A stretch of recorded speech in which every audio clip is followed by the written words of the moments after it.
Assalamualaikum warahmatullahi wabarakatuh.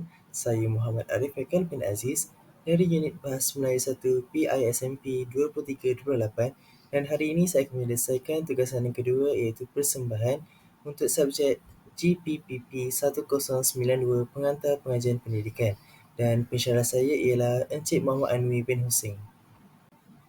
Baiklah, berikut merupakan soalan tugasan. Anda dikehendaki menghasilkan satu video produk yang boleh digunakan sebagai alat bantu mengajar atau produk lain yang bersesuaian dengan bidang pengkhususan anda. Video ini perlu dimaknai ke channel YouTube masing-masing. Baiklah, hari ini saya akan menekankan kepada aktiviti permainan mes. Aktiviti ini merupakan bahan bantu mengajar yang berbentuk secara fizikal yang boleh diterapkan dalam sesi pembelajaran. Oleh itu, marilah kita sama-sama melihat cara ataupun demonstrasi untuk bermain permainan ini.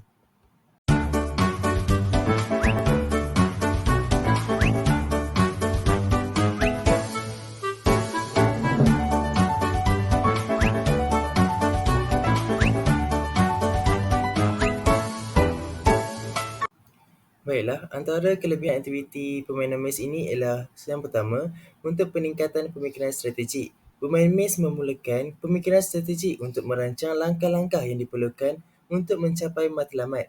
Hal ini dapat membantu dalam mengasah kemahiran penyelesaian masalah murid-murid. Yang kedua, meningkatkan kesabaran dan ketekunan.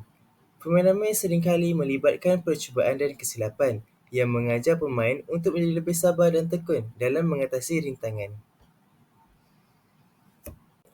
Yang ketiga, untuk peningkatan kemahiran ruang dan arah. Bermain mes membantu dalam mengembangkan pemahaman tentang ruang dan arah serta meningkatkan kemahiran navigasi. Dan yang keempat, rangsangan kognitif. Aktiviti permainan mes ini dapat merangsang aktiviti otak yang membantu dalam meningkatkan daya ingatan, fokus dan pemikiran yang kreatif. Kelima, peningkatan kerjasama. Jika permainan mes ini dimainkan secara berkumpulan, tentu aktiviti mes ini dapat meningkatkan kemahiran kerjasama dan komunikasi antara pemain untuk mencapai matlamat bersama. Dan yang terakhir ialah peningkatan kemahiran motor halus. Pemain mungkin perlu menggunakan kemahiran motor halus seperti keseimbangan dan koordinasi untuk menggerakkan objek atau menggunakan penggerakan dalam permainan mes ini. Baiklah, sekarang kita akan lihat kepada kelemahan aktiviti tersebut. Yang pertama ialah had pembelajaran. Walaupun permainan mes ini boleh membantu dalam pembangunan beberapa kemahiran, aktiviti ini juga mungkin tidak memberikan faedah pembelajaran yang ketara jika ia tidak disertakan dengan objektif pembelajaran yang jelas. Yang kedua, kepelbagaian yang terhad. Permainan mes ini mungkin menjadi perkara biasa jika dimainkan terlalu banyak tanpa variasi. Pemain mungkin cepat bosan dengan konsep yang sama jika tiada perubahan atau tahap kesukaran yang meningkat.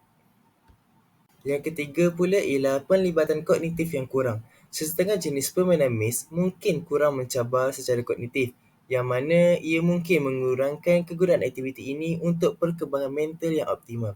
Dan yang terakhir ialah interaksi sosial yang terhad. Aktiviti mes ini mungkin tidak menggalakkan interaksi sosial yang aktif jika ia dimainkan secara individu, terutamanya jika pemain terlalu fokus untuk mencari jalan keluar daripada permainan mes ini. Baiklah, mari kita lihat pula kepada penambahbaikan bagi aktiviti permainan mes ini. Yang pertama, meningkatkan tahap kesukarannya. Tambah beberapa tahap kesukaran dalam permainan mes ini. Sebagai peringkat awal, pada peringkat awal perlu menavigasi melalui koridor yang mudah. Melalui koridor yang mudah. Tetapi pada peringkat yang seterusnya, ia akan menambahkan halangan seperti perangkap ataupun masa yang terhad. Yang kedua ialah mod berpilihan pemain. Menambahkan mod beberapa pemain di mana pemain boleh bersaing antara satu sama lain untuk melengkapkan mes atau bekerjasama untuk menyelesaikan cabaran yang lebih sukar. Baiklah, yang ketiga, membuat peta yang dinamik. Buat peta mes dinamik yang berubah setiap kali pemain memulakan permainan yang baharu. Hal ini akan menghalang pemain daripada menghafal peta dan memaksa mereka berfikir dengan cepat untuk menyesuaikan diri. Yang terakhir ialah kuasa tambahan dan halangan. Tambahan kuasa yang memberi kelebihan kepada pemain seperti kelajuan tambahan, keterlihatan tambahan atau keupayaan untuk menembusi dinding untuk masa yang singkat. Sementara itu, tambahkan halangan seperti perangkap ataupun halangan lain yang akan menambah cabaran tambahan.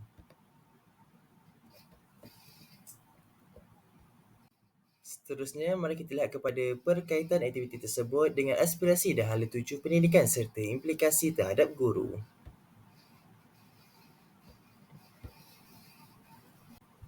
Yang pertama ialah Standard Kualiti Pendidikan Malaysia SKPM 2010. Dalam memacu pendidikan yang bersifat global dalam abad ke-21, kualiti pendidikan merupakan aspek yang amat penting agar kemenjadian murid bertaraf dunia dapat dibangunkan. Dalam usaha meningkatkan kualiti pendidikan, pengurusan pengajaran dan pembelajaran di institusi pendidikan juga terutamanya di sekolah amatlah penting. Pengurusan pengajaran dan pembelajaran ini melibatkan beberapa faktor yang berperanan dalam mencorakkan kemenjadian murid. Faktor-faktor ini melibatkan semua aspek yang berkait rapat antara satu sama lain, iaitu pemimpin yang meneraju dan menjurus institusi pendidikan, guru yang terlihat dalam proses pengajaran dan pembelajaran, pengurusan kurikulum dan ko-kurikulum, prasarana dan sumber pendidikan, pembentukan sasiah murid dan pelibatan komuniti dalam pendidikan. Antara tujuan SKPM 2010 ini ialah untuk menetapkan satu nilai taraf atau tahap kecemerlangan yang dikehendaki yang sepatutnya dicapai oleh sekolah.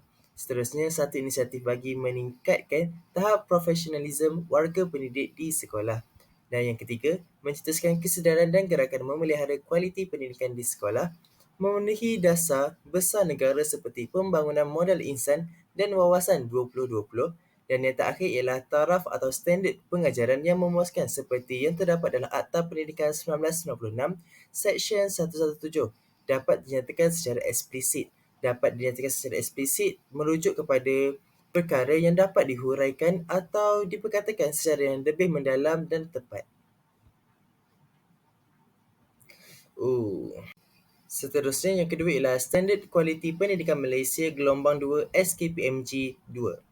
SKPMG 2 atau Standard Kualiti Pendidikan Malaysia Gelombang 2 merupakan penggubalan semula SKPM 2010 dengan beberapa penambahbaikan hasil daripada maklum balas pelbagai pihak. SKPMG 2 telah diperkenalkan oleh pihak Kementerian Pendidikan Malaysia KPM bagi meningkatkan keberkesanan pengurusan dan proses penyampaian pendidikan. Selain itu, ia juga penambahbaikan kepada SKPMG 2 adalah bertujuan untuk meningkatkan kualiti dan juga menyelesaikan SKPM 2010 dengan perkembangan pendidikan semasa. Benda ni aku rekod gini tak suka. Seterusnya, ia telah menepati 4 standard kualiti dan tindakan untuk mencapai standard SKPMG 2. Yang pertama ialah guru merancang pelaksanaan PDPC secara profesional dan sistematik. Guru menyediakan rancangan pengajaran harian RPH, iaitu menentukan kaedah pentadsiran, menyediakan sumber pendidikan, menetapkan bilik sebagai tempat pembelajaran secara spesifik, mengikut keupayaan murid, peruntukan masa dan arahan yang berkuat kuasa. Yang kedua, guru mengawal proses pembelajaran secara terancang. Guru mengelola isi pelajaran dan peruntukan masa serta memberi peluang kepada penyertaan aktif murid dengan menepati objektif pelajaran mengikut keupayaan murid secara berterusan dalam PDP.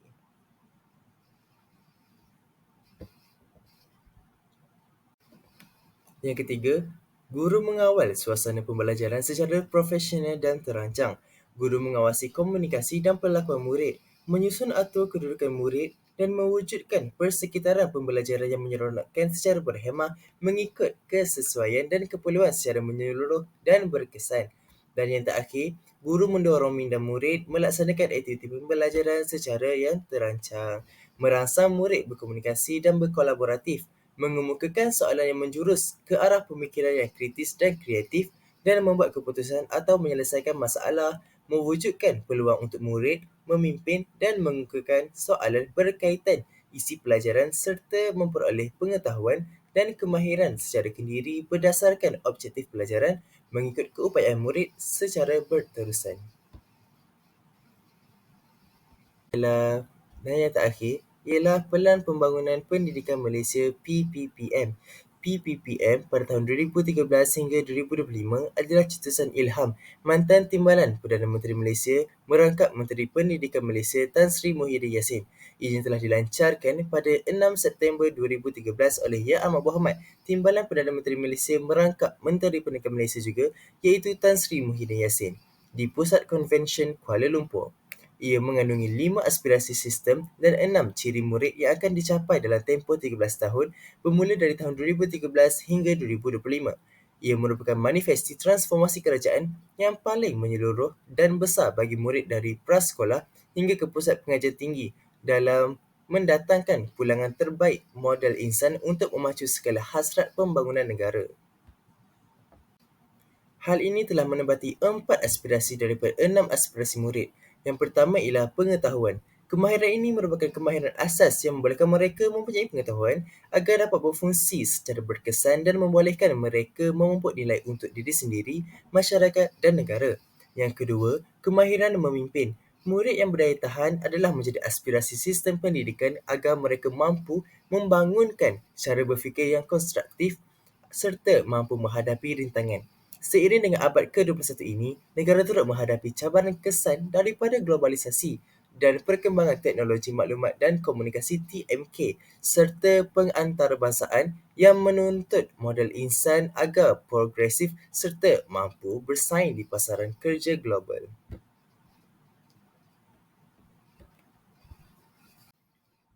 Yang ketiga, kemahiran berfikir.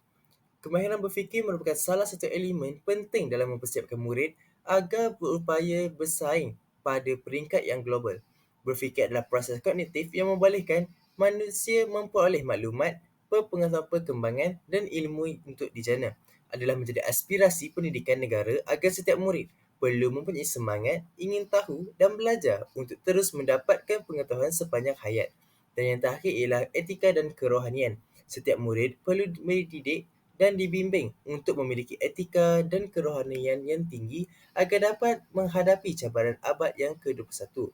Sistem pendidikan yang berkesan akan dapat mempersiapkan setiap murid supaya berani menghadapi cabaran masa depan, menyelesaikan konflik secara aman, membuat keputusan yang wajar dalam situasi yang kritikal dan mempunyai keberanian melakukan apa yang betul. Seterusnya, implikasi terhadap guru berkaitan bahan bantu mengajar. Baiklah, antara implikasi terhadap guru berkaitan bahan bantu mengajar ialah pembangunan kemahiran ruang dan penyelesaian masalah. Permainan mes ini boleh membantu dalam pembangunan kemahiran pelajar, termasuk memahami arah, jarak dan ruang. Guru boleh mereka bentuk permainan mes yang mencabar untuk menggalakkan pelajar berfikir secara kreatif dan mencari penyelesaian untuk menyelesaikan masalah. Yang kedua, pengajaran konsep matematik. Pengajaran konsep matematik dalam permainan mes juga boleh digunakan sebagai alat untuk mengajar konsep matematik seperti koordinasi, perbandingan dan anggaran jarak. Guru boleh mereka bentuk permainan mes ini yang memerlukan pelajar menggunakan konsep matematik tertentu untuk menyelesaikan cabaran. Baiklah, yang ketiga ialah penggunaan teknologi. Permainan mes juga boleh dilaksanakan dalam persekitaran digital menggunakan perisian atau aplikasi khas. Hal ini membolehkan guru menyesuaikan mes mengikut keperluan dan minat pelajar serta memberi maklum balas dengan segera tentang prestasi pelajar. Dan yang terakhir, pembangunan kemahiran kerja berpasukan. Permainan mes boleh disediakan dalam format kolaboratif di mana pelajar bekerjasama dalam kumpulan untuk menyelesaikan permainan mes ini. Hal ini boleh membantu dalam pembangunan kerja berpasukan, komunikasi dan kemahiran menyelesaikan masalah secara berkumpulan. Baiklah, kesimpulannya, penggunaan teknologi digital telah memperkayakan pendidikan holistik dengan menyediakan akses kepada pelbagai sumber pembelajaran dan pengalaman pembelajaran yang menarik. Melalui platform digital, pelajar boleh mengakses bahan yang disesuaikan dengan gaya pembelajaran individu, meningkatkan penyertaan aktif dalam proses pembelajaran.